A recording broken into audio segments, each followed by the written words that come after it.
ACL ligament కంప్లీట్‌గా cut అయితే ఎటువంటి సర్జరీ అవసరం అవుతుంది అనేది చాలామంది అడిగే క్వెషన్ అనమాట.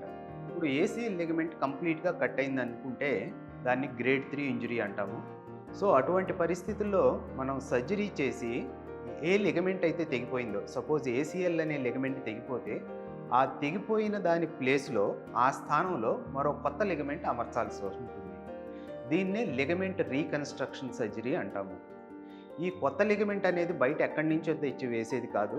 మన బాడీలోనే వేరే కండరాలను తీసుకొని, సపోజ్ హ్యామ్‌స్ట్రింగ్స్ కండరాలు అంటాము. అలాగే పెరోనియస్ కండరాలు అంటాము.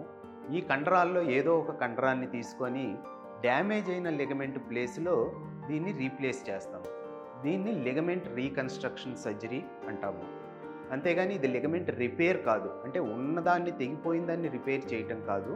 ఆ తెగిపోయిన దాని ప్లేస్‌లో కొత్త లిగమెంట్ అమర్చటం అన్నమాట. దీన్ని లిగమెంట్ రీకన్‌స్ట్రక్షన్ సర్జరీ అంటాము. ఎందుకని లిగమెంట్ రిపేర్ చేయకూడదు అంటే, ఆల్రెడీ డ్యామేజ్ అయిపోయిన లిగమెంట్ రిపేర్ చేసినా కూడా నిలబడే ఛాన్స్ చాలా తక్కువ ఏసీఎల్‌కి.